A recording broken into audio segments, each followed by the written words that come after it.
Subscribe now. Gilan Gork is here.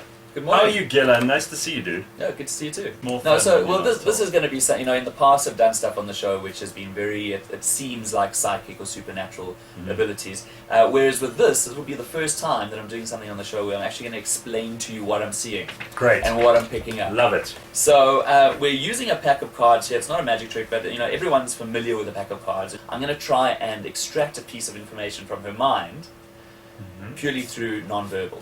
So, all right. So you've gone ahead and you've mixed those up. Now we're going to get a piece of thoughts, a piece of information in your mind, a thought in your mind, and I'm just going to go through the cards like this. I'm looking away at Gareth, and I just want you to say stop wherever you want, Nubs.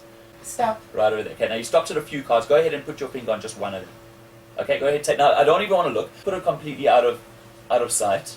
So you went and shuffled it. You went and took one out. I was even looking at Gareth while you took it in. So safe to say that you are the only person in this entire room that knows what that card is, and you've hidden it away. Yes. All right. So what I want you to do now, Mubs, is we're going to interact a little bit here, and I want you to look at me as we do it, and I'll try to explain to everyone as best I can as to what's happening. I want you to imagine that over here on your right, which is my left, where I'm waving my hand, is like a red space, like a red wall. Just imagine redness, okay?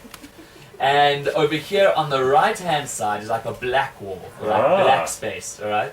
I just want you to think about what your card is in your mind now! Oh my god. Okay, good. Now, I'm sorry I had to give you a fright. How are you feeling? I'm okay. And there we see her gesture of her hand coming up to her chest again, so I do believe. So, so I'm sorry about that. Wow, why did you frighten her like that? What's wrong with you, maniac? So what basically happened is that she wasn't expecting that. She goes into what's called fight or flight mode. I tried to give her a jab. Now, based on what I was sensing from her face, where her eyes would be moving towards the left or the right as she was thinking about the card, and I'm pretty certain about this actually, you gave it away quite well, I would say that your card is a red card. Don't tell us the card, just yes or no, is it a red card? So it's either diamonds or hearts. Yes. It is a red card, good. And So- you frightened her into telling me. Yep, because I knew that she would give it away. Well, I was hoping she'd give it away, and she did. So now, and I promise I won't give you a fright again, but I want you just to imagine, I'm going to keep a stone face look now. I just want you to imagine that we have over here, we have here's diamonds, over here on this side, On the just right, imagine diamonds on your right, and on your left we have hearts. We have diamonds and hearts. Now again, I said I'm not going to give you a fright, but I do want you to tell us, Mubs, how many sexual partners have you had? Don't tell us. Don't tell us. Oh shit, I'm kind of curious. Hang on, Gilan, that's my turn to play. I was going to How many I was Mubs? going to find a very clever way to not answer that question. How many Mubs? I'm not answering that question. How many Mubs? You don't have to answer that question. Gareth's asked you. That has nothing to do with this experiment. Although I we wanna are all know. fine about. So okay, let me explain what happened. God damn it, people have got to know. Mabale did something very interesting. She said to me, I'm going to keep a stone face. So I kind of changed my strategy a bit and realized that I needed to get her to do something to completely relax and to completely stop thinking about having a stone face. So the first thing is that I asked her that question to completely scramble her thoughts. The second thing is, she was thinking to herself, I'm not giving it away on my face. But an interesting thing with body language is that the further we go away from our brain, the less conscious we are of those body parts. So for example, if you're lying to someone, you can be very conscious of keeping a straight face, eye contact and so on.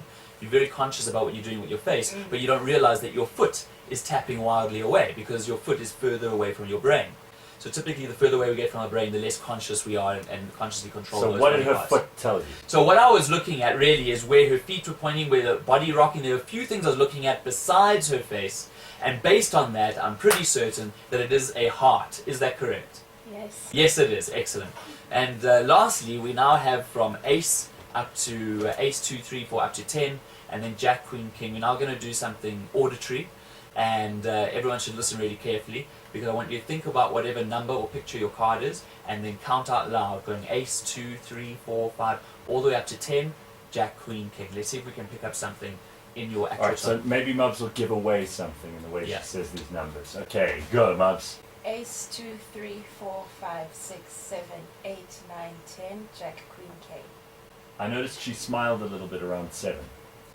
So, okay, well, I'm not going to say anything too soon. You're right. I picked it around 7 or 8. But I want you to go again because I'm not completely convinced, because as we said, we think it's around 7 or 8. She Alright. started twitching her fingers and she's holding her hands. Her hands are clasped together. So I You're don't watching think me it's like around a 7 or hawk. 8. Alright. So again. everything you say or do non-verbally can be used against you. Go ahead and count again from ace up to king. Ace, 2, 3, 4, 5, 6, 7, 8, 9, 10, Jack, Queen, King. Just go again from ace to 5, one last time. Ace, 2, 3, 4, 5. Okay, so I'm either getting king or 2. That's what I'm picking up. What are you picking up, Garrett? I've got no idea. I'm completely stumm. What do I know? So my thinking is that she had a break at 8, probably because she may have needed to breathe, but also I think that there's a certain amount of relief. She wasn't concentrating as much going on from 8, which made me believe that's one of the lower numbers. And in fact, what I'm going to go for is 2. 2 of hearts. Is it the 2 of hearts? Yes or no? It is the 2 of hearts. There we go, guys. What we've learned from this is Damon, Ben, and Gareth have no idea of how to read body language, or tone, or anything else, but Gilan can figure it out every time. Start reading and influencing people using the hidden power of nonverbal communication. Gain potent skills and insights through Gilan's corporate talks and masterclasses. Find the information you're looking for at gilangork.com. Click here to subscribe.